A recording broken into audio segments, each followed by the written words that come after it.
같이 기도하시겠습니다. 좋으신 우리 아버지 하나님, 소망 없는 우리에게 천국 소망 주시고 영원히 멸망받아 마땅한 우리를 값없이 구원하셔서 자녀 삼아 주신 은혜 감사드립니다. 비록 썩어질 세상에 살아가고 있지만 썩지 아니할 하늘의 영광을 위해 살 수 있는 기회를 주시고 이 어두운 세상에서 우리를 구별되게 하셔서 성령과 구원의 말씀이 역사하는 몸된 교회 안에 두셔서 시마다 때마다 능력의 말씀과 믿음의 교제로 우리의 갈 바를 알게 하시고 연약한 무릎을 붙잡아 일으켜 세워주심에 감사드립니다. 오늘 주일을 맞이해서 사랑하는 주님의 자녀들 또 줌으로 또 각자 있는 곳마다에서 말씀 앞에 모였습니다. 듣는 모든 주님의 자녀들 마음에 기쁨, 평안, 위로를 더해 주시고 그 힘으로 이 세상에서 빛이 되게 하시고 소금이 되게 하여 주시옵소서. 우리의 변화된 삶, 평안 가운데 진리를 위해 살아가는 우리의 모습을 보고 헤매는 많은 사람들이 주님께로 십자가로 인도되어질 수 있도록 우리 모두를 들어 사용해 주시옵소서. 무엇보다도 하나님의 도우심과 은혜 아래 교회당 건축이 순적하게 진행 중에 있습니다.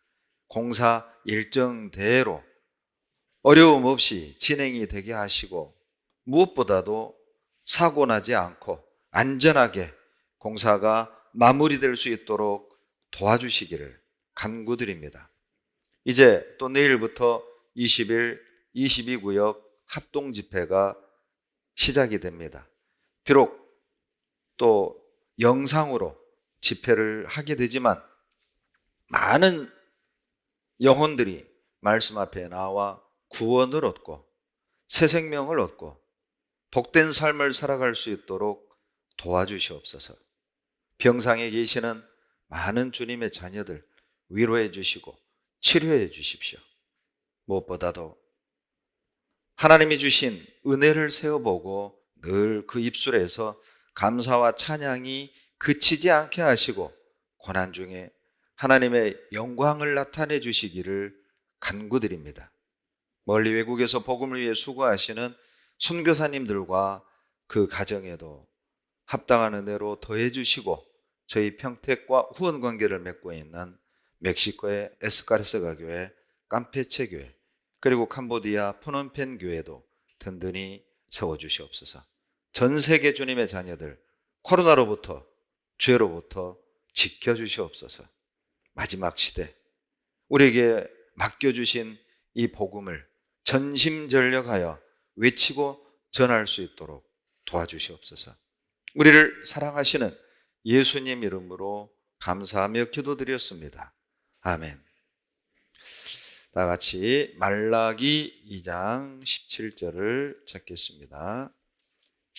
말라기 2장 17절. 구약 1329페이지입니다. 구약 성경 마지막 책이죠. 말라기 2장 17절을 같이 읽겠습니다. 너희가 말로 여호와를 괴로우시게 하고도 이르기를 우리가 어떻게 여호와를 괴로우시게 하였나 하는도다. 이는 너희가 말하기를 모든 행악하는 자는 여호와의 눈에 선이 보이며 그에게 기쁨이 된다 하며 또 말하기를 공의의 하나님이 어디 계시냐 함이니라. 오늘은 하나님을 괴롭게 하는 것들이라는 제목을 가지고 무엇이 우리의 삶의 어떤 모습들이 하나님을 괴롭게 하는지, 그리고 하나님을 괴롭게 하는 사람들의 결과가 어떤 것이고 하나님을 기쁘시게 하는 사람의 결과가 어떤 것인지에 대해서 함께 교훈을 받아보겠습니다. 이 말라기는 바벨론 포로에서 돌아와 가지고 가나안 땅에 거한 지 대략 100여 년 정도 지난 뒤 기록된 말씀입니다. 그들은 포로에서 이제 귀환을 하고 그렇게 그리워하던 가나안 땅에 딱 고향 땅에 돌아왔을 때 그들은 어떤 기대를 가지고 있었냐면 이제는 메시아의 왕국이 도래하겠구나. 이제 바벨론에서 포로 생활을 마치고 이제 돌아왔으니 이제는 하나님의 나라가 이 땅에 세워지겠구나. 잔뜩 기대를 하고 있었던 겁니다. 그런데 웬걸요? 100여 년이 지나는 동안 메시아의 왕국은 도래하지 않았습니다. 하나님의 나라는 이 땅에 세워지지 않은 것이죠. 그러므로 그들의 마음은 이제 의심이 들어가기 시작을 한 거예요. 이거 봐라. 이게 이 말씀이 성취되지 않네? 그런 회의감에 휩싸이게 되었던 거예요. 종교적으로는 그렇지만은 이제 또 경제적으로도 엄청난 어떤 고통 속에 있었습니다. 이제 바사의 식민 지배를 받고 있었거든요. 그리고 이제 바사에게 엄청난 세금을 바쳐야 되는. 그러니 이제 정치 지도자들, 종교 지도자들은 그런 어떤 바사의 앞잡이가 되어 일반 백성들에게 과대한 엄청난 세금을 매기고 그것을 탈취해서 상납하고 착복하는 어떤 그런 악인이 횡행하는 그런 때였죠.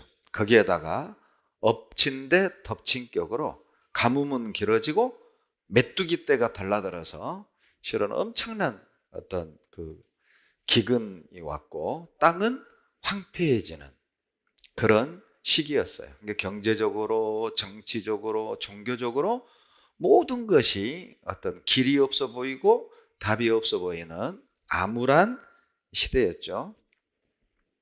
그러니 이제 백성들의 신앙은 흔들리고 신앙이 흔들리면서 이제 세상과 타협하게 되고 육신적으로 우상숭배에 빠지는 악순환이 반복이 된 겁니다. 그때 말라기가 등장을 하고 백성들의 회개를 촉구하죠. 그럼에도 불구하고 그들은 모든 것을 하나님 탓으로 돌리고 하나님을 괴롭게 했어요. 하나님을 더 괴롭게 했어요. 여러분 참 놀랍지 않습니까? 인간이 하나님을 괴롭혔어요.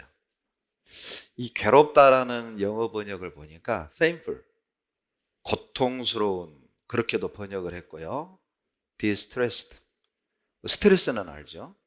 distress, 마음이 아픈, 아파하는 그렇게 번역을 했습니다. 그러니까 하나님이 괴롭다라는 말은 하나님의 마음을 고통스럽게, 하나님의 마음을 아프게, 하나님의 마음을 슬프게 했다는 거예요. 자, 도대체 이스라엘의 어떤 모습이 하나님을 괴롭게 한 걸까요? 도대체 이스라엘의 어떤 태도가 하나님을 고통스럽고 슬프게 한 걸까? 실은 개인적으로 이 말씀을 묵상하면서 두렵기도 하고 죄송하기도 하고 또 창피하기도 하고 내 모습이구나. 내가 하나님을 이제껏 참 괴롭혔구나 생각을 하니까 두려웠습니다. 창피하기도 하고요. 이게 내 모습이구나.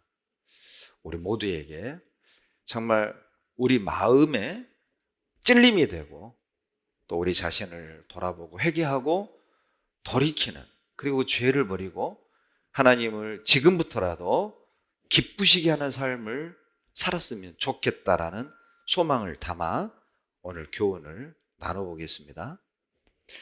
하나님이 무엇 때문에 괴로워하셨습니까? 가장 먼저 이스라엘이 하나님을 괴롭혔던 것은 그들은 하나님의 사랑을 잊어버렸어요. 여러분, 사랑을 잊어버리면 하나님이 괴로워하십니다. 여러분 어때요?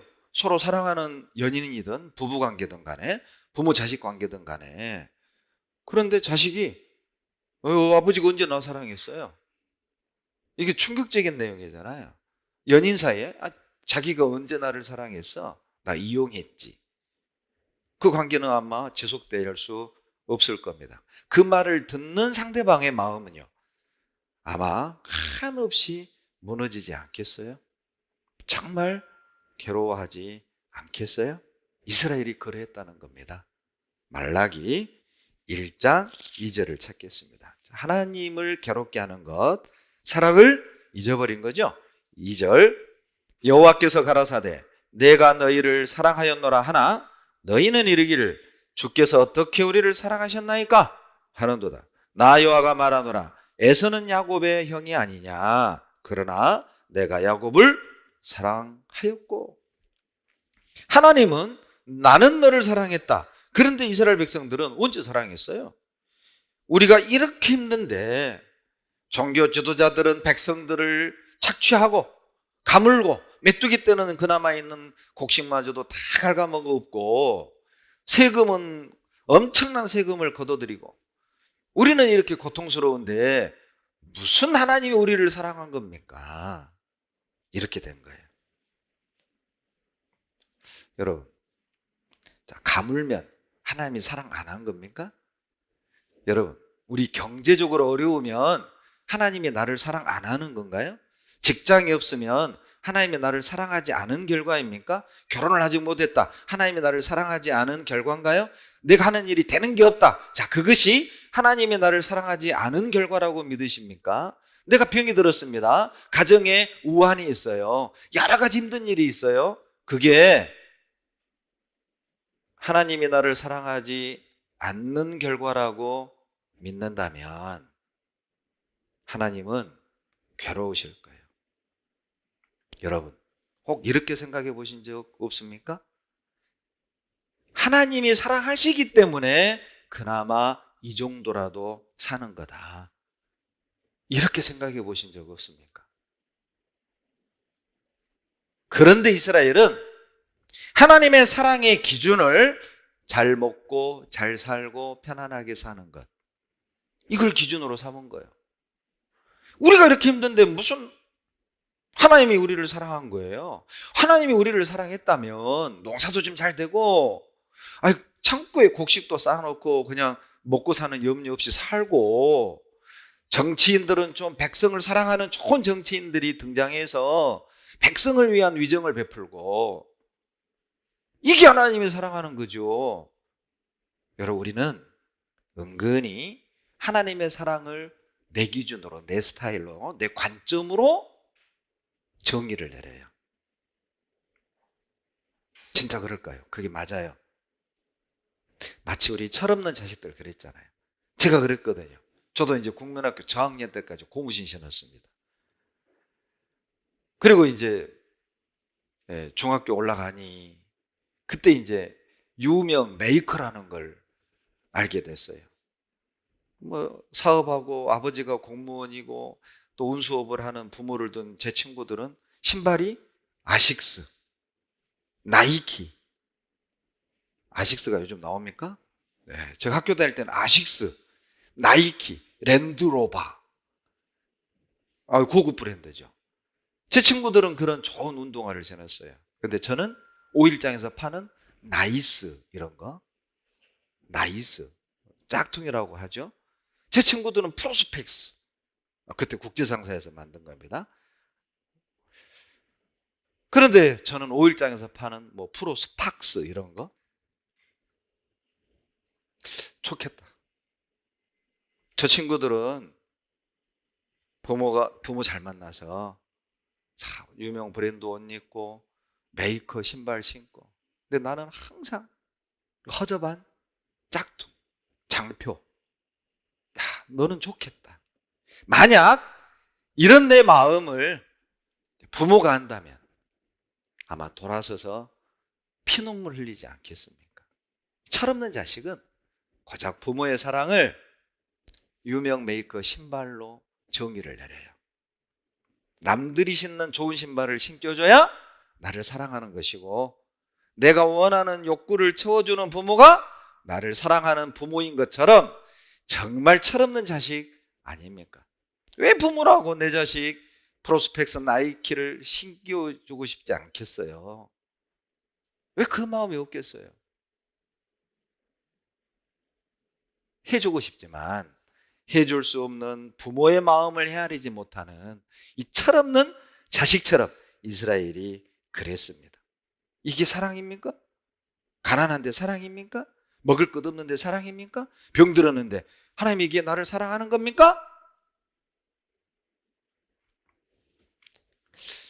저에게도 그런 철없는 신앙이 있을 때가 있었어요. 왜 하나님 나만 이렇게 힘들게 신앙생활을 해야 됩니까? 아니 다른 형제들은 마음껏 공부하고 하고 싶으면 공부하고 뭐 컴퓨터 배우고 싶으면 컴퓨터 배우고 기타 배우고 싶으면 언제든지 기타를 사고 교본을 사고 학원을 다니고 또 영어 학원을 다니고 왜 하나님 그런데 저는 이렇게 생계를 위해 이렇게 고민해야 되고 먹을 걸 고민해야 되고 학비를 고민해야 되고 하나님 왜 나는 이래야 됩니까? 철없던 시절이 저에게도 있었어요. 하나님의 사랑을 내 삶의 무게와 정반대로 생각을 했던 거예요. 내가 힘들면 하나님이 나를 사랑하지 않는 것처럼, 내가 정말 극한 가난에 빠지면 하나님이 나와 멀리 있는 것처럼 철없는 아이였죠.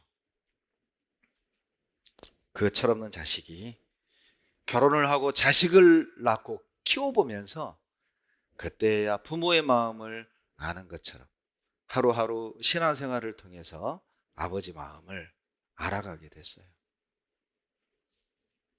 하나님의 사랑이 무엇인지, 하나님이 나를 어떻게 사랑했는지 알게 됐어요. 하나님의 은혜와 사랑 속에 살면서 혹 늘 부족하다고 생각하고 있진 않습니까? 이미 내게 주어진 은혜가 충분한데 내 욕심이 과해서, 하나님이 주신 사랑이 나에게 이미 충분한데 내 욕심이 지나쳐서 항상 부족하다고 생각하고 감사하지 못하는 나의 모습을 본다면 주님 괴로워하시지 않겠어요? 어떤 못난 자식이 아버지를 향해서 아버지가 해준 게 뭐 있어요?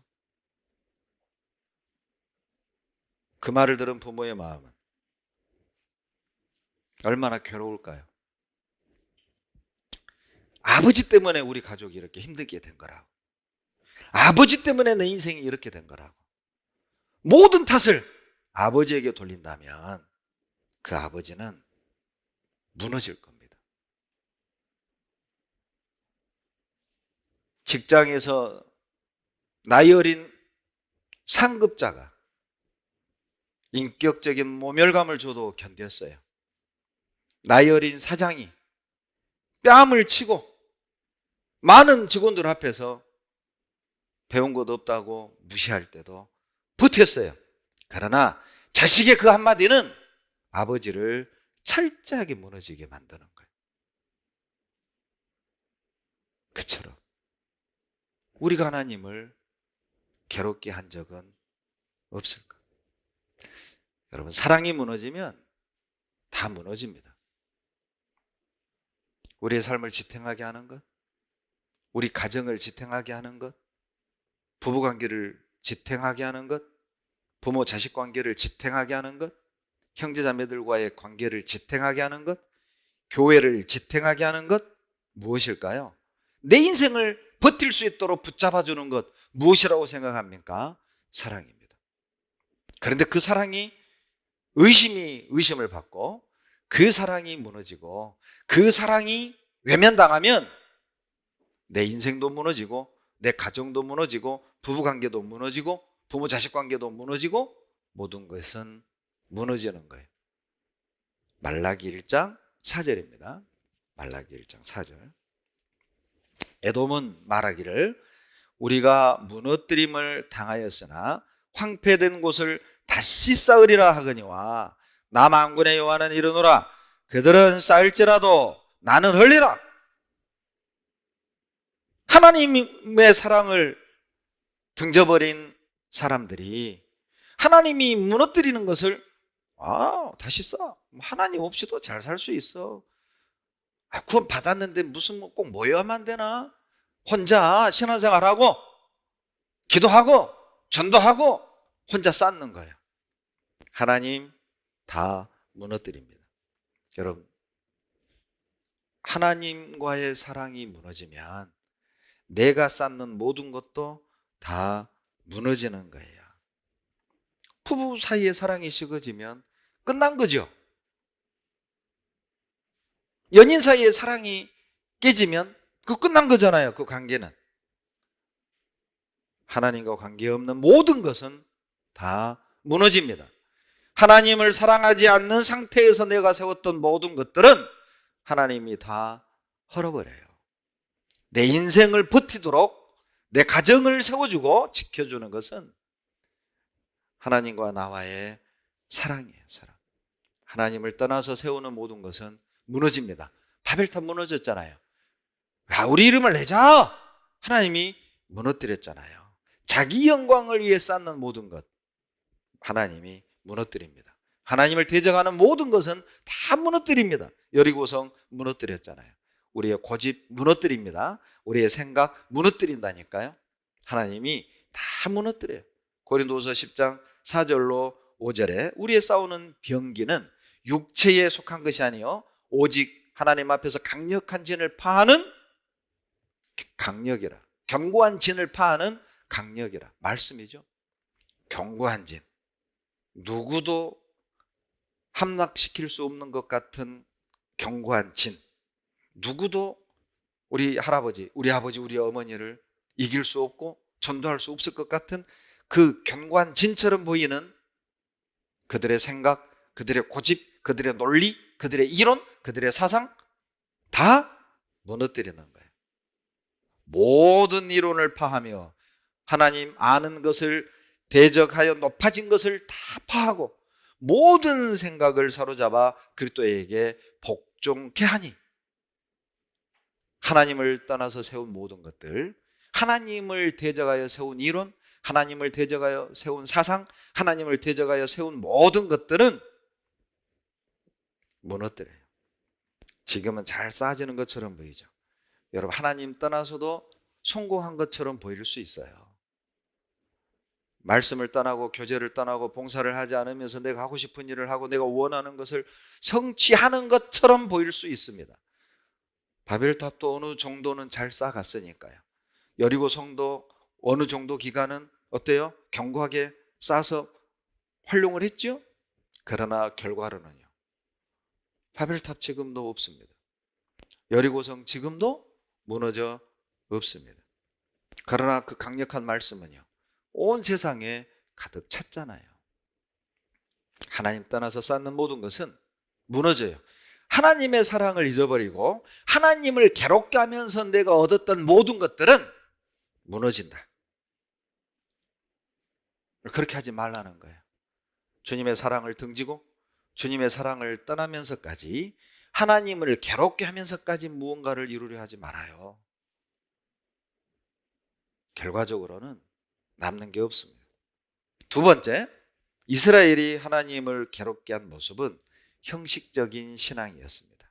말라기 1장 6절, 내 이름을 멸시하는 제사장들아, 나 만군의 여호와가 너희에게 이르기를 아들은 그 아비를 종은 그 주인을 공경하나니 내가 아비일진데 나를 공경함이 어디 있느냐, 내가 주인일진데 나를 두려움이 어디 있느냐 하나. 다 같이 읽죠. 너희는 이르기를 우리가 어떻게 주의 이름을 멸시했나이까 하는도다. 놀랍죠. 지금 하나님 생각하고 이스라엘 생각이 완전히 다르잖아요. 너희는 나를 아버지로서도 공경하지 않았고 주인으로서도 두려워하지 않았다. 백성들은 말합니다. 언제요? 우리가 언제 주님 공경하지 않았습니까? 이 정도면 잘하는 거죠. 주일날 나오잖아요. 주일날 나오면 잘하는 거지. 뭐 수요일 나와야 됩니까? 전도집회 나와야 됩니까? 이거 헌금하면 됐지. 뭐 봉사해야 됩니까? 전도해야 됩니까? 기도해야 됩니까? 매일 묵상해야 됩니까? 이 정도면 잘하는 거죠. 여러분 생각은 어떠세요? 정말 이스라엘은 이 말씀 자체가 육신적인 아버지로만 또 못하게 생각을 했고 육신적인 사장, 주인만도 못하게 생각을 했다는 거예요. 공경하지도 않았고 하나님을 두려워하지도 않았다. 경외하지도 않았다. 난 잘하고 있어. 아니, 근데 이 정도 형편에서, 이 상황에서, 이 코로나 시대에 이 정도 하면 잘한 거죠? 주님? 내가 하기 싫어서 안 합니까? 코로나 때문에 이렇지? 상황이 이런 걸, 형편이 이런 걸 주님도 하시잖아요. 이 정도면 잘하는 거죠? 자, 그와 같다는 겁니다.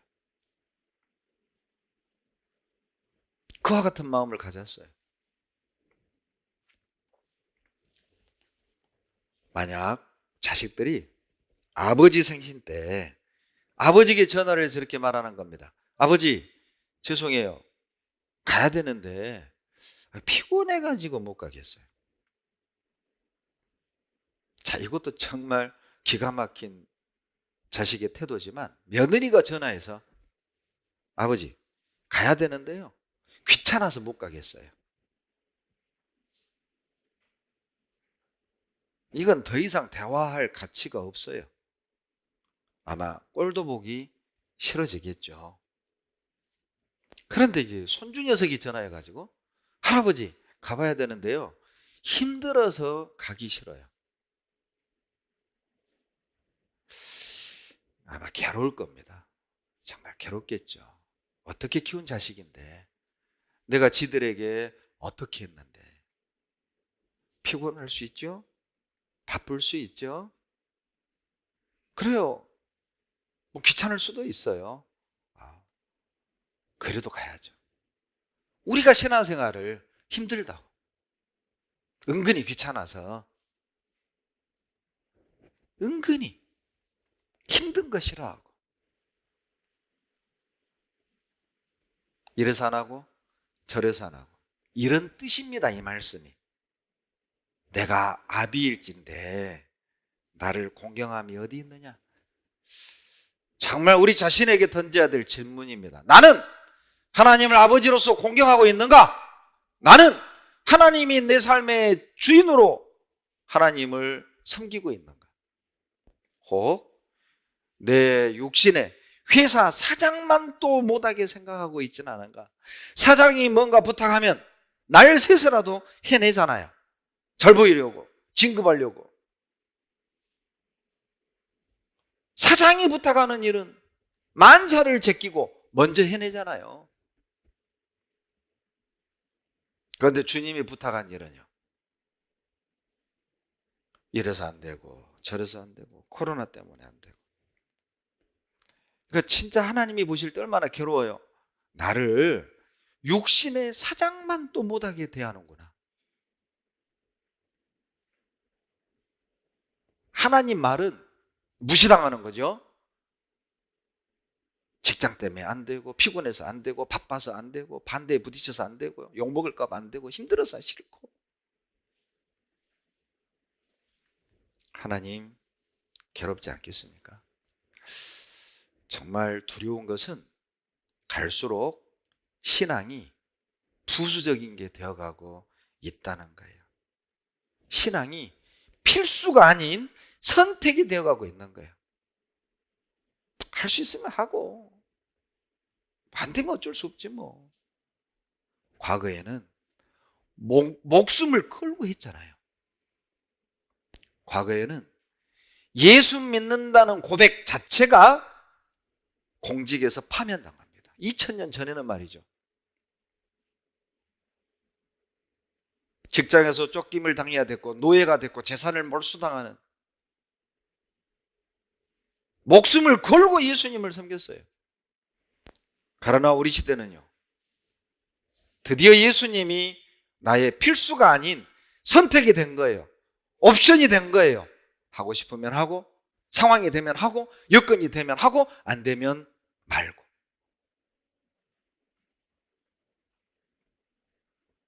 주님을 위한 희생이 우리는 두렵습니다. 우리의 육신의 계산기는 너무 정확해서 소수점 15자리까지 계산을 해서 나는 손해보지 않는 그 길을 우리는 찾고 그 길을 가요. 좀 덜 희생하고 덜 헌금하고 내가 헌금 안 하는 쪽으로 봉사 안 하는 쪽으로, 안 해도 되는 쪽으로.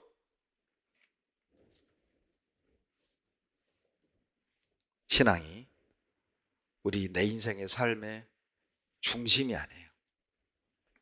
기준이 아닌 시대가 되었습니다.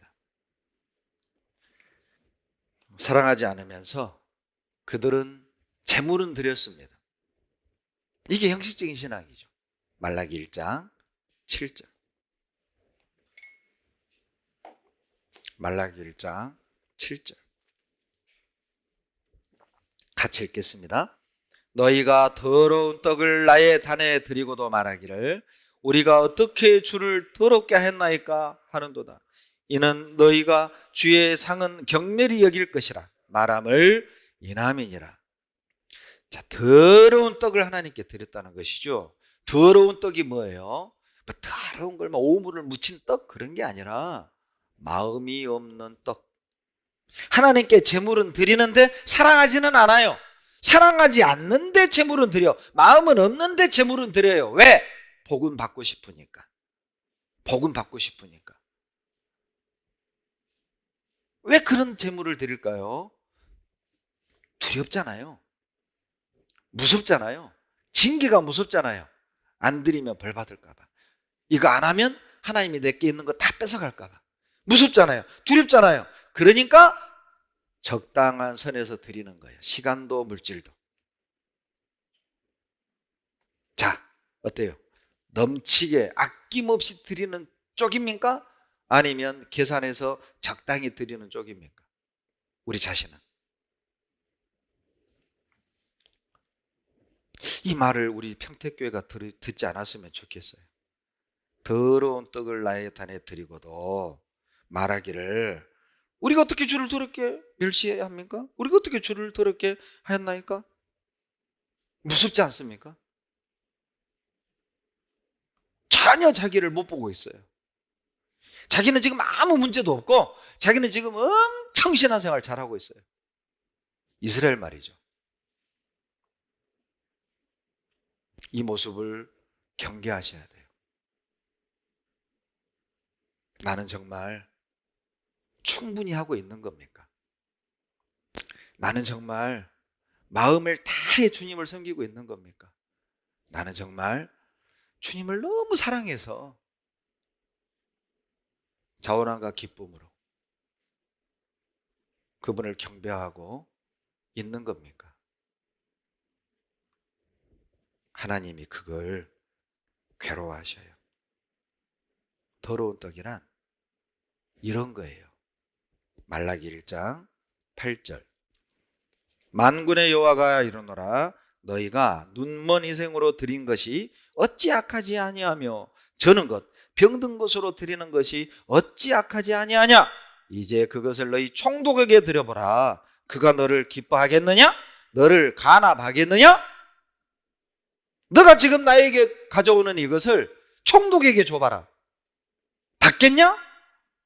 하다못해 여러분 구정 때 여러분 사장님을 아니면 친구 부모님을 어려운 분을 우리가 찾아 인사 다니죠. 빈손으로 갑니까?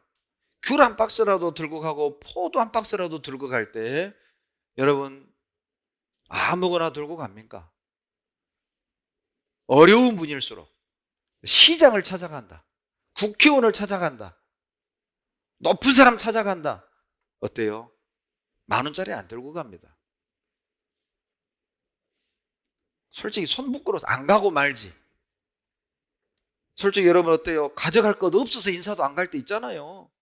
우리가 어려울 때는 솔직히 친구 부모님 인사하러 가야 되고 어른들 찾아뵈야 되는데 이 돈이 없는 거예요.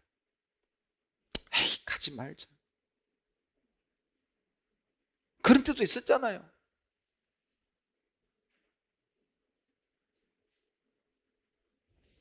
그런데 하나님께 나아가는데 눈먼 것, 저는 것, 병든 것 아무렇지도 않게.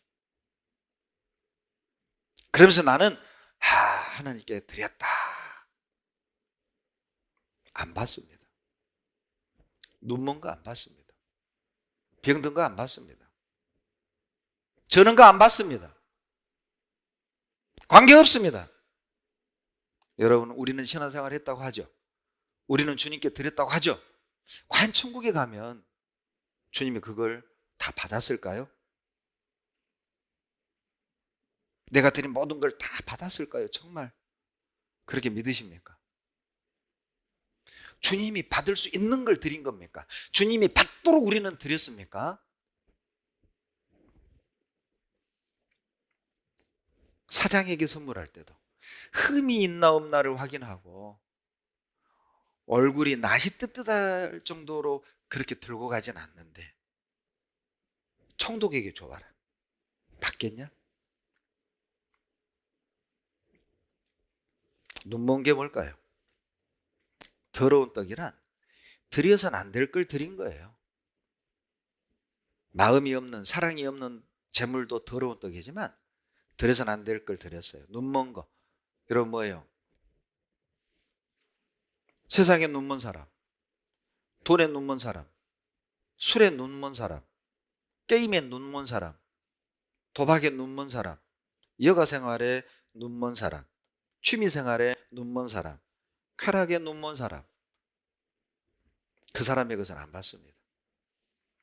우리 눈을 멀게 하는 것들이 얼마나 많아요. 아예 삼손은 두 눈이 뽑혔죠. 이성입니다. 이성의 유혹, 우리 눈을 멀게 하는 것들이죠. 안 받는다니까요. 그런 죄를 가지고 있는데 하나님이 받겠습니까? 여러분, 저는 건 뭐예요? 한쪽으로 기운 거죠. 저는 게 뭐예요? 한쪽으로 기우는 거잖아요. 우리 마음이 어때요? 교제에서 야근으로 기울었어요. 봉사에서 일로, 돈으로 기울었어요. 형제자매들에게서 세상 친구들 계모임으로, 동창회로 마음이 기울었어요. 봉사에서 가족여행으로 기울었어요. 우리 마음이 세상으로 점점 기울어 가는 겁니다. 피사의 사타처럼. 다행히 자빠지진 않았는데 기울어져 있는 거예요. 이 저는 거죠. 한쪽으로 기울어져 있어요. 하나님이 그런 마음으로 드리는 건 안 받는다는 뜻이죠. 병든 것은요, 병균이 들어온 거잖아요. 바이러스가 들어온 거잖아요. 죄가 들어온 거죠. 병들면 어때요? 입맛 떨어지죠. 죄가 들어오면 말씀 맛이 떨어져요. 교제의 맛이 떨어져요. 교제에 가기 싫고 봉사하기 싫고 기도는 당연히 안 되고. 왜? 눈 감으면 죄가 보이니까. 눈을 안 감아요. 감당하기 어려우니까. 여러분, 죄 짓고 봉사합니다. 죄 짓고 교제는 할 수 있습니다. 그러나 죄 짓고 눈 감고는 기도가 잘 안 돼요. 눈 감으면 내가 보이잖아요. 눈 감으면 죄가 보이거든. 그러니 기도를 안 하고 대충 하는 거예요. 받겠습니까? 그걸 하나님이 받겠습니까? 14절 말라기 1장 14절입니다. 때 가운데 수컷이 있거늘 그 선하는 일에 흠 있는 것으로 사기하여 내게 드리는 자는 저주를 받으리니. 놀랍죠? 좋은 게 있어요. 하나님께 드릴 수 있는 게 있는데 그건 아까우니까 숨겨놓고 흠 있는 걸 갖다가 드리는 거예요. 하나님, 이것밖에 없어요. 이것도 하나님이 기쁘시게 받으실 거죠. 좋은 것은 자기가 먼저 취하고 되는 대로 드리는 거죠. 이게 뭘까요? 하루의 시작을 하나님께 드려야 되는데 뉴스부터 보고 신문부터 보고 인터넷부터 보고 카톡부터 확인하고 무릎 꿇고 기도부터 드려야죠. 그 시간을 주님께 먼저 드려야죠. TV부터 킬 게 아니라 기도 수첩부터 찾아야죠. 리모컨을 손에 쥘 게 아니라 기도 수첩부터 손에 쥐고 TV 앞에 앉을 게 아니라 말씀 앞에 먼저 앉아야죠.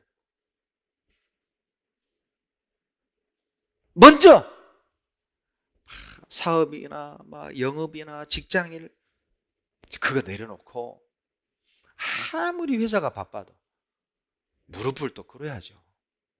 성경부터 펼쳐야죠. 가장 먼저 하나님께 드려야 됩니다.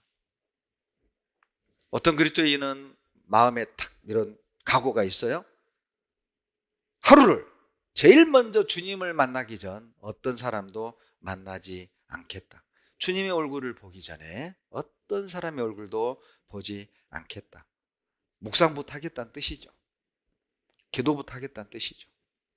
그런 각오로. No Bible, no breakfast. 성경을 읽지 않고는 먹지 않겠다. No God, no man. 하나님을 만나지 않고 어떤 사람도 만나지 않겠다.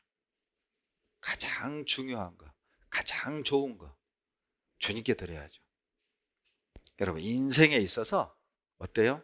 황금기는 20에서 40까지예요. 지금 이제 수명도 길어지고 하니까 50까지로 합시다.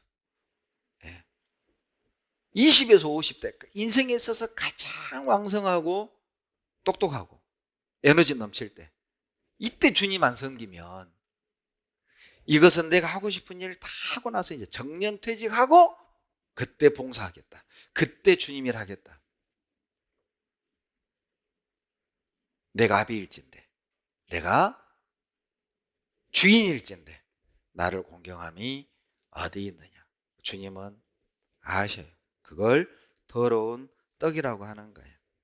아까워서 못 주는 거예요. 수컷이 있는데, 14절 좋은 게 있는데, 수컷이 있는데 그건 자기에게 쏙 챙겨놓고 병든 거, 눈먼 거, 저는 거, 주님 이거밖에 없어요. 내 상황이 이랬어요.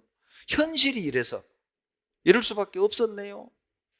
주님은 다 아십니다. 더 할 수 있는데 이것밖에 하지 않는 것도 아시고, 할 수 있었는데 하지 않은 것도 아시고, 다 아셔요. 마태복음 15장 8절에 이 백성이 입술로는 나를 존경하되 마음은 내게서 멀도다. 간증은 참 잘하는데 마음은 천리 말리 멀어요. 여러분, 우리도 나를 대하는 상대방 마음을 느끼지 않습니까? 부부간의 대화를 하면서도 남편의 표정이라든가 단어라든가 행동이라든가 그 분위기를 통해서 나를 어떻게 대하는지 우리 알잖아요. 저 형제자매가 나를 어떤 마음으로 대하는지 우리 느끼잖아요. 식당에 갔어요.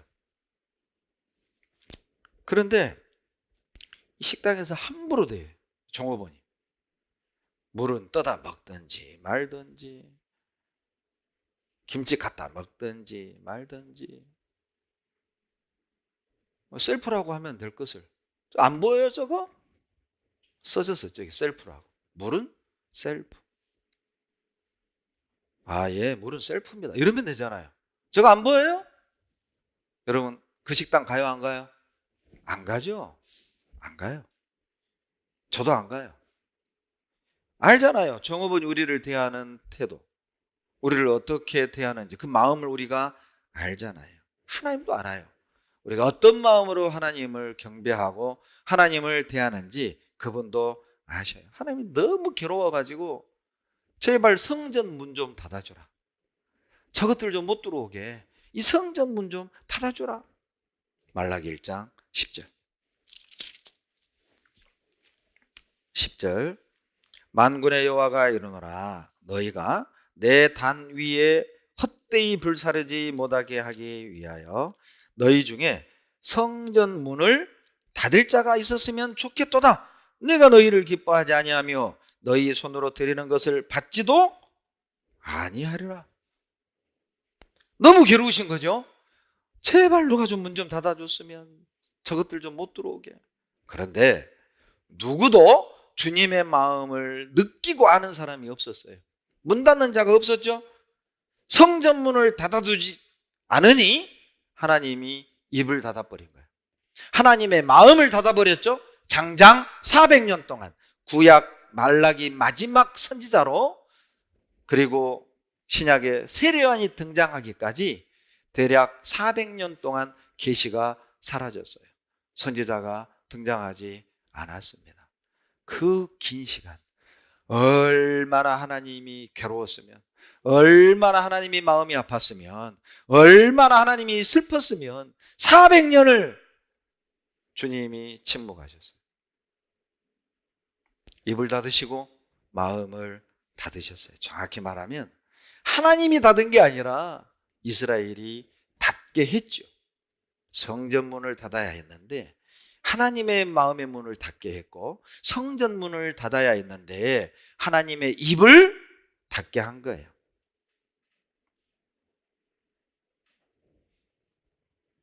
하나님을 가장 괴롭게 하는 것, 하나님을 가장 슬프게 하는 것, 사랑이 없는 형식적인 신앙이에요. 마음이 없는 형식적인 신앙. 13절, 말라기 1장 13절입니다. 같이 읽겠습니다. 만군의 여호와가 이르노라, 너희가 또 말하기를 이 일이 얼마나 번패스러운고 하며 코 웃음하고 토색한 물건과 저는 것, 병든 것을 왔느니라. 너희가 이같이 헌물을 가져오니 내가 그것을 너희 손에서 받겠느냐? 여호와의 말이니라. 엄청난 표현이 여기에 나오는데 이스라엘 백성들이요, 이런 말을 하면 안 되거든요. 뭐라고 말하냐면, 야, 이 일이 얼마나 번패스러운고. 이 번패스럽다는 게 뭔지 아세요? 이 일이 너무 번거롭고 지겹다. 맨날 성전 와가지고 짐승 죽이고 양 죽이고 송아지 죽이고 염소 죽이고 피 뿌리고 가죽 벗기고 쪼개고 불태우고, 지겹다, 지겨워. 똑같은 거, 맨날 똑같은 제사, 맨날 똑같은 예식, 맨날 똑같은 거. 아이고 지겨워. 이 말을 해서는 안 됐어요. 그런데 놀랍게도 주님은 그 마음을 다 아셨어요. 그들이 입으로 했겠어요? 아이고 지겨워. 꼭 이렇게 해야 돼? 아이고 꼭 이렇게 토요일 아침마다 기도학교 해야 돼? 아이고 단일학교 해야 돼? 삼일학교 해야 돼? 아이고 꼭 이런 거 해야 돼? 아이고 꼭 맥체인 성경 읽기 아침마다 해야 돼? 꼭 아침마다 큐티 해야 돼? 교회 안에 계획되어 있는 말씀들, 교제들, 봉사들, 많은 여러 가지 어떤 일들을 꼭 해야 되나? 이렇게까지 해야 되나? 꼭 해외 선교 해야 되나? 국내에도 전도할 사람 얼마나 많은데, 한국에도 교회 없는 데가 얼마나 많은데 꼭 해외까지 나가야 돼? 집회를 이렇게 자주 할 필요 있나? 코로나 시대에 꼭 해야 돼? 번거롭게? 이렇게 생각하는 것이죠. 하나님을 괴롭게 하는 것이죠. 어쩌다가 이스라엘이 이렇게 된 걸까요? 짐작컨대 그들은 익숙해졌어요. 성전에 가서 찬양을 하고 성전에 가서 짐승을 죽이고 제사를 드리는 그런 것들이 몸에 배어서 익숙해진 거예요. 경외심이 사라졌습니다. 익숙함의 위험성이라고 표현하고 싶어요. 익숙해지는 건 참 위험한 겁니다. 아주 오래전 어떤 자매님이 이제 구원받고 처음으로 식당 당번에 배정이 된 거예요. 주일 식사 당번에.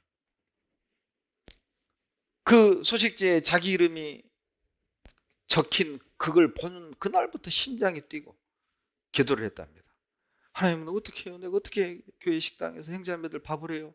어떻게 일주일을 어떻게로 지냈대요. 그리고 주일 아침이 되는 그날 가장 먼저 교회 식당에 온 거예요. 그렇게 일찍. 그리고 와서 교회 밥솥을 부둥켜 기도했답니다.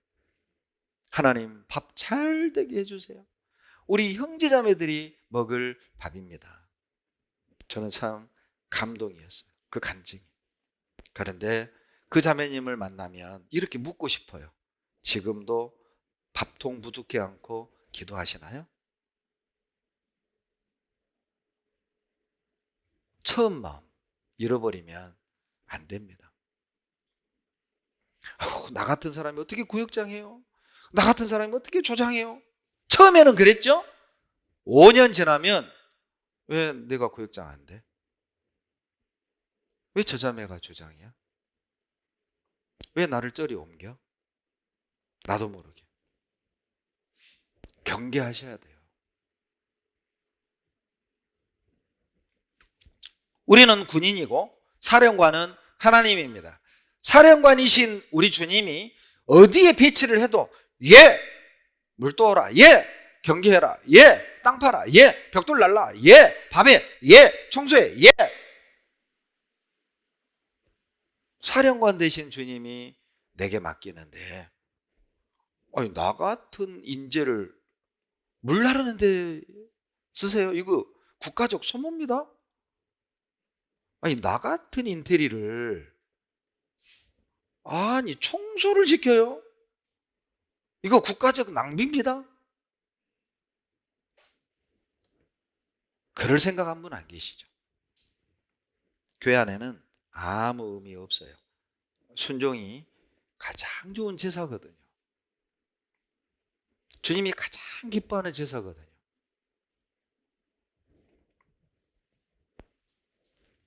시간이 갈수록 익숙해지는 위험성을 경계하십시오. 여러분, 레위기를 보면 어렵죠. 아마 대부분의 그리스도인들이 어렵다고 느껴지는 성경 1위 레위기일 겁니다. 참 지금도 못 외우죠. 그러죠. 제사 종류 죄송합니다. 몰라요. 번제 규례 내용 더더욱이 몰라요. 볼 때마다 어렵다. 구원받은 지 32년 됐는데 지금도 어렵다. 그런 느껴지잖아요. 왜 도대체 하나님은 제사를 그렇게 어렵게 만드신 걸까요? 놀라운 하나님의 계획이 있다고 봐요. 익숙해지는 걸 막는 거예요. 복잡하기 때문에 늘 긴장하고 체크하고 점검하고, 맞나? 규례대로 됐나? 옷은 제대로 됐나? 짐승은 이렇게 뭐 흠 없나? 어떻게 눈먼 건 아닌가? 저는 건 아닌가? 그렇게 해보고, 시력 검사도 해보고, 짐승 눈먼 것도 알아내야 됩니다. 짐승 눈먼 거 어떻게 잡아낼까 나는 궁금해요. 시력판 갖다 놓고 어때요? 양 한쪽 눈 가리고 나 이렇게 알아맞힐 일은 없잖아요. 근데 그것까지 잡아내. 그러니 얼마나 기도하고 얼마나 제사 지내기 전 긴장할까요? 제사법은 익숙해지기 쉽지가 않아요. 너무 다양하고 너무 복잡하니까. 사람에 따라, 재산 정도에 따라 재물도 달라지고, 잡는 법도 달라지고, 어떤 재물은 먹는데 어떤 재물은 안 먹고, 어떤 제사에는 피가 들어가고 어떤 제사는 피가 안 들어가고. 왜 그렇게 복잡합니까? 익숙해지는 위험을 방지하는 거예요. 그리고 마음을 기울이라는 거죠. 하나님께 마음을 드리라는 것이죠. 주님이 바른 마음을 요구하시는 거예요. 세심한 마음. 그러죠? 정성된 마음. 그리고 오늘날 우리에게는 늘 우리 자신을 돌아보기를 원하시는 거예요. 그래서 제사가 복잡하고 어려운 겁니다. 늘 자기를 점검하라고. 나 이 모습 이대로 주님 앞에 서도 괜찮은가? 나 이 모습 이대로 하나님 앞에 나아가도 괜찮은가? 내가 이걸 드려도 충분한가? 아무 문제 없는가? 점검하라는 거죠. 체크하라는 거예요. 세 번째, 하나님을 괴롭게 하는 것, 가정이 파괴되는 것입니다. 가정이 무너지는 것, 하나님이 괴로워하십니다. 말라기 2장 11절입니다. 말라기 2장 11절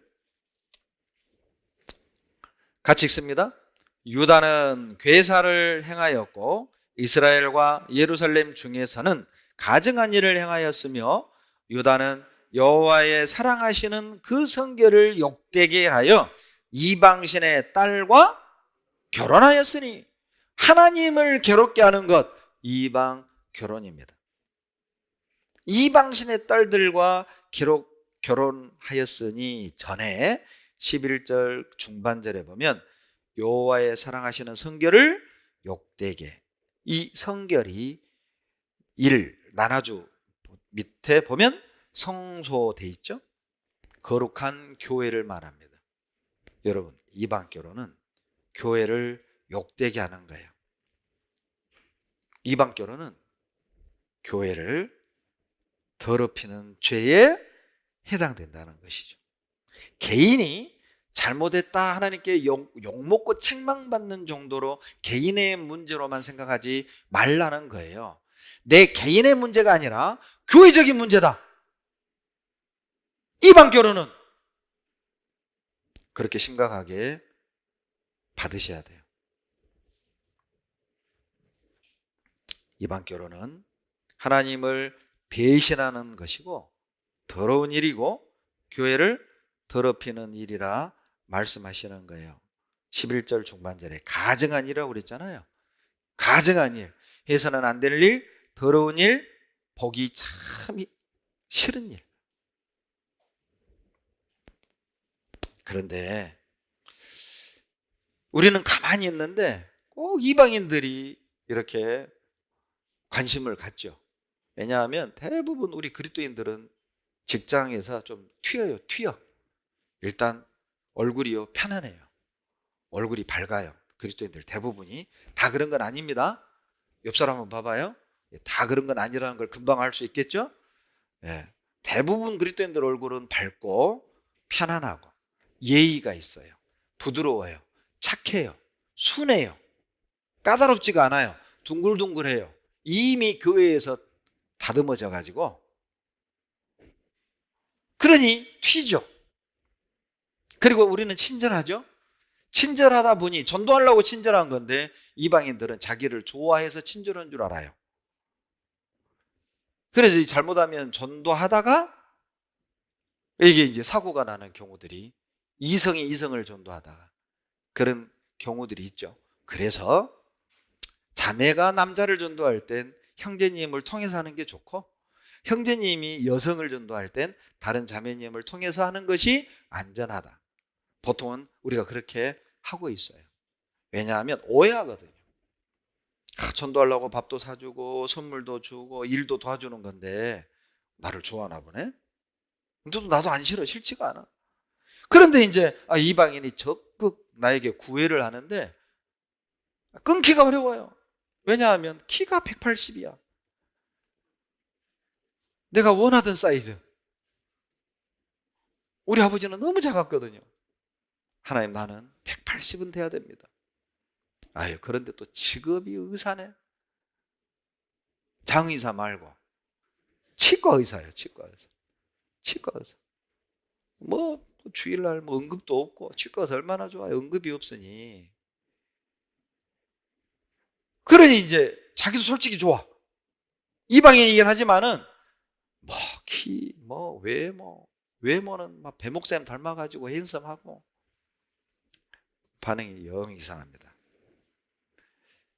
그러니 이제 자의적 해석을 합니다. 끊기가 어려우니까 하나님이 결혼을 해가지고 전도하라는 뜻은 아닌가? 자의적인 해석을 하죠. 결혼해가지고 전도하면 되잖아. 그리고 또 뭐 결혼하면 나 따라서 교회 나온다고도 하고, 이 영혼은 이런 방법으로밖에 구원받을 수 없는 영혼인가 보다. 그렇게 편할 대로 해석을 하죠. 하나님은 이방 결혼을 어떤 이유와 원인으로도 괴로워하셔요. 생각해 보시죠. 하나님이 축복하지 않은 결혼이 행복할 리 만무하잖아요. 그러죠. 그리고 이제 혹시 우리 형제자매들 결혼을 할 때 또 부모님들이 누군가가 내 마음에 이렇게 딱 사위감으로 며느리감으로 참 좋다, 그런 경우가 있다면 본인들이 직접 나서시면 안 됩니다. 만약 결과가 안 좋으면 나중에 비난해요. 아이고 저 자매는 돈만 밝혀. 아이고 저 형제는 외모만 밝혀. 이런 루머들이 또 돌아요. 그러니 참 누군가가 내 며느리가 내 사위가 됐으면 좋겠다는 마음이 있다면 수개월을 하나님께 기도하셔요. 그리고 교구 담당 전도인 계시잖아요. 전도인 통해서 지혜와 도움을 구하시면 안전하게 뒤탈도 없고 또 성사율도 높습니다. 그런 과정과 방법이 여러분에게 추천해 드립니다. 2장 말라기 2장 15절을 보시죠. 말라기 2장 15절 다 같이 읽겠습니다. 여호와는 영이 유효하실지라도 오직 하나를 짓지 아니하셨느냐? 어찌하여 하나만 지으셨느냐?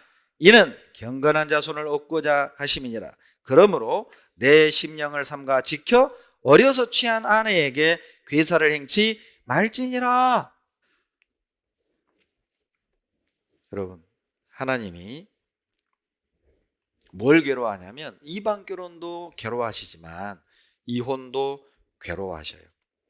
여기 15절 끝에 어려서 취한 아내에게 괴사를 행치 말지니라, 이게 다른 번역에 너의 마음이 변심하여 조강지처를 버리지 말라, 이렇게 번역이 되어 있습니다. 마음이 변해가지고 다른 사람이 좋아져가지고 또 몰래 죄지어가지고 조강지처를 버리지 마라, 그런 식의 이유는 하나님이 괴로워하십니다. 가정이 깨지고 무너지는 걸 괴로워하셔요. 그러면서 15절 참 재밌는 표현을 하십니다. 자, 하나님은 영이 유효하실지라도 오직 하나를 짓지 아니하셨느냐? 무슨 뜻이죠? 하나님이 아담과 하와를 만들 때 왜 한 남자 한 여자를 만들었겠냐? 하나님은 능력이 있어서 한 남자 두 여자 만들 수도 있지 않았냐? 한 남자 세 여자 만들 수도 있지 않았냐? 하나님이 그런데 왜 한 남자 한 여자를 만들었겠냐? 하나님은 능력이 있으니까 하와 1, 하와 2, 하와 3 업그레이드 된 제품을 만들어낼 수도 있지 않냐? 아이폰도 아이폰 1, 2 지금 얼마까지 나왔죠? 10이 넘어갔잖아요. 계속 업그레이드 된 제품 나오죠.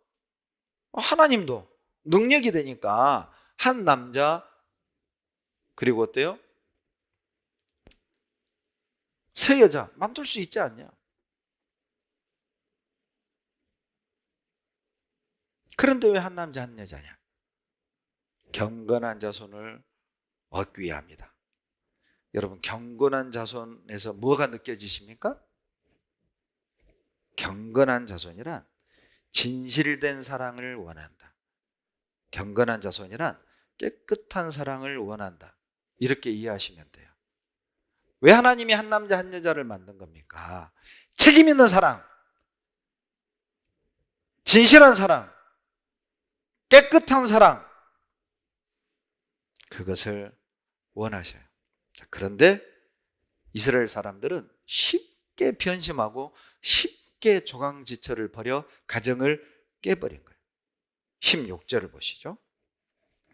이스라엘의 하나님 여호와가 이르노니 나는 이혼하는 것과 학대로 옷을 가리우는 자를 미워하노라. 하나님이 미워한다고 되어 있어요. 가정이 깨지는 걸 하나님이 원치 않으십니다. 그런데 이스라엘 사람들은 쉽게 얘기하면 남편이 돈을 못 번다고 이혼하고, 무능하다고 이혼하고, 술 마신다고 이혼하고, 마음에 안 든다고 이혼하고, 남자들은 더 좋은 여자 생겼다고 이혼하고, 더 예쁜 여자 만나서 이혼하고, 내 마음 알아주는 여자 만나서 이혼하고, 그런 이유로, 그런 부도덕한 이유로 쉽게 가정이 깨졌다는 거예요. 그것을 하나님이 괴롭게 생각하셔요. 전통적으로 전통 유대인들은 이혼을 금합니다. 그래서 탈무드에 아주 재밌는 얘기가 있어요. 유대인들은 이혼하려면 랍비 허락을 받아야 됩니다. 이 부부가 이제 이혼의 허락을 받으려고 랍비를 찾아갔어요. 못 살겠다. 랍비가 물었습니다. 애가 몇입니까? 예, 애가 셋입니다. 아, 그래요? 그러면 나누기가 애매한데? 돌아가서 애 하나를 더 낳아가지고 넷을 만들어 오라고. 그러면 둘씩 갈라서 이혼하면 되니까. 그러니까 이 부부가 이혼할 마음으로 알았다고. 가서 이제 애를 이제 낳네요. 낳는데 쌍둥이를 낳아버렸어요. 다섯이 된 거예요. 아주 재밌는 유머러스한 이야기입니다. 유대인들은 역사 자체가 고난의 이야기이기 때문에, 역사이기 때문에 그런 유머를 통해서 교훈도 주고 그런 힘든 고난들을 감당하는, 그러니까 탈무드에 그런 재미있는 역설적인 이야기들이 많아요. 그 중에 하나가 방금 그 이야기입니다. 그 이야기의 교훈은 하나님은 이혼을 원하시지 않는다. 어떤 이유에서도.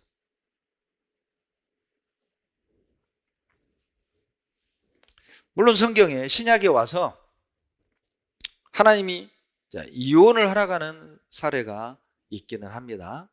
성적으로 죄를 지었을 때. 그러나 그것마저도 가능하면 용서하고 이해하고 살도록 원하셔요. 왜 가정이 무너지는 걸까? 부도덕한 죄 때문입니까? 아닙니다. 가정이 무너지는 최고의 원인은 말씀이 없기 때문이라고 말해요. 그 가정에 말씀이 없는 거예요. 그 부부 속에 말씀이 없으니까 무너지는 거예요. 말라기 2장 2절을 보시죠. 2장 2절 같이 읽겠습니다.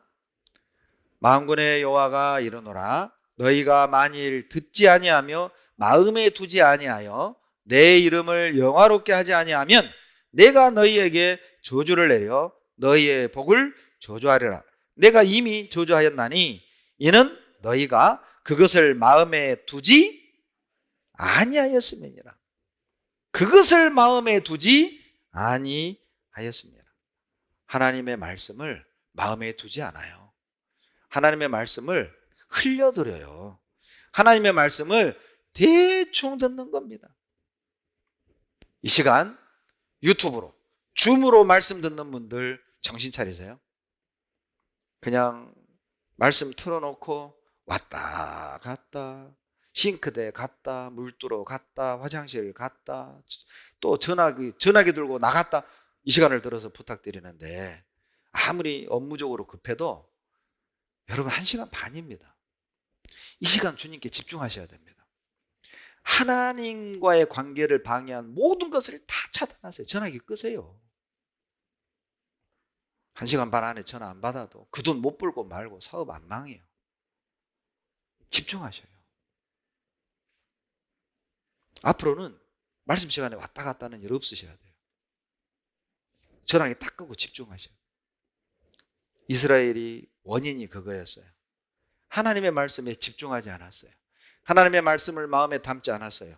하나님의 말씀에 귀를 기울이지 않았다는 겁니다. 그러니까 남편이 마음에 안 들면 이걸 못 이겨. 술을 먹으면 못 이겨. 마음에 안 들면 못 이겨. 돈 못 벌면 못 이겨. 가난하면 못 이겨. 그러니 가정이 해체되는 거죠. 부도덕한 죄가 가정을 무너뜨리는 게 아니라 그것을 감당할 수 있는 힘이 없기 때문에 무너지는 거예요. 버틸 수 있는 힘이 없으니까 자빠지는 것이죠.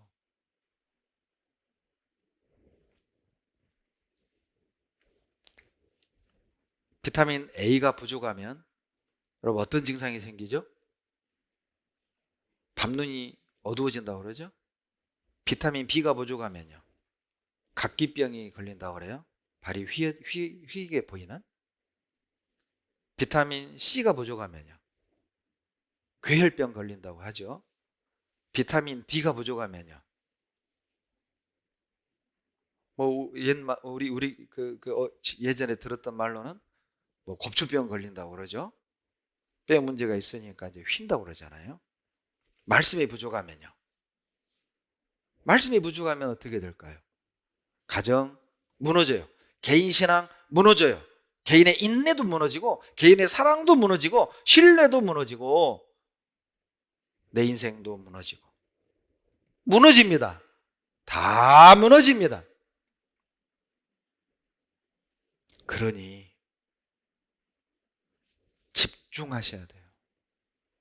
그래서 제가 똑같은 광고를 항상 수요 말씀 전에, 주일 말씀 전에 보내드린 이유가 그거예요. 말씀은 경건한 태도로 들어주십시오. 코로나 위기, 코로나보다 제가 더 걱정하는 건 우리 형제자매들이 코로나에 걸릴까 봐 걱정하는 것도 있지만 그거보다 더 걱정스러운 건 말씀을 소홀히 대할까 봐. 1시간 반 그냥 핸드폰 켜놓은 것을 말씀 들은 것으로 착각할까 봐, 유튜브 틀어놓은 것을 말씀을 들은 것으로 오해할까 봐, 그게 가장 걱정스러워요. 제가 하나님을 괴롭게 하는 3가지 주제에 말씀드렸습니다. 기억나세요?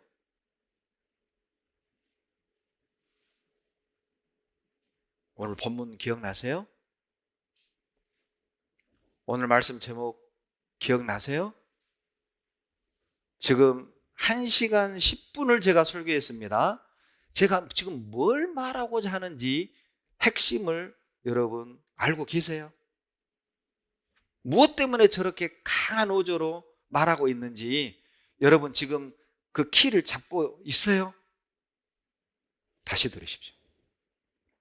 다시 들으세요. 오늘 설교는 3번 들으십시오. 집중하셔야 됩니다. 그것이 사는 길이에요. 우리가 사는 방법이에요. 코로나를 이기는 방법이에요. 이 코로나 시대에 주님의 영광을 드러내는 최선의 방법입니다. 기도하겠습니다. 살아계신 우리 아버지 하나님, 감사와 찬양과 영광을 우리 아버지 하나님께 돌립니다.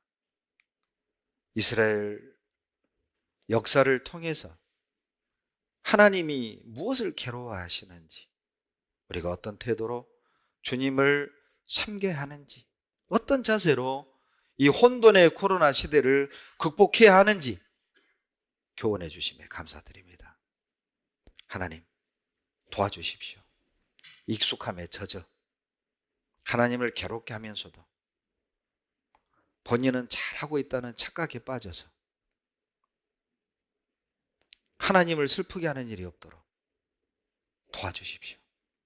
우리의 말과 행실과 우리의 삶의 태도로 하나님을 시원케 하고 하나님을 기쁘게 해드릴 수 있도록 하나님 도와주시기를 간절히 바라고 원합니다.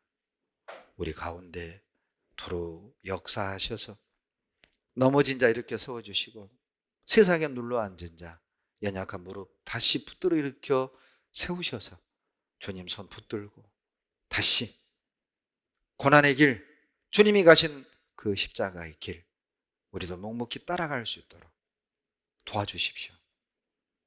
주님을 인하여 받는 고난을 외면하거나 싫어하거나 두려워하지 않게 도와주십시오. 주님이 지셨던 그 십자가를 내가 질 수 있음을 기뻐하고 영광스럽게 믿으며 자원함과 기쁨으로 함께 이 길을 걸어갈 수 있도록 도와주시옵소서. 새롭게 구원받은 우리 형제자매들 많습니다. 또 타 지역에서 이사 오신 형제자매들 많습니다. 하나님이 이곳 평택으로 인도하셨사오매 이곳에서 계획하신 하나님의 뜻이 무엇인지 찾고 그 뜻을 이루며 함께 협력하여 손을 이룰 수 있도록 열매 맺는 삶을 살 수 있도록 도와주시옵소서. 우리를 사랑하시는 예수님 이름으로 감사하며 기도드렸습니다. 아멘.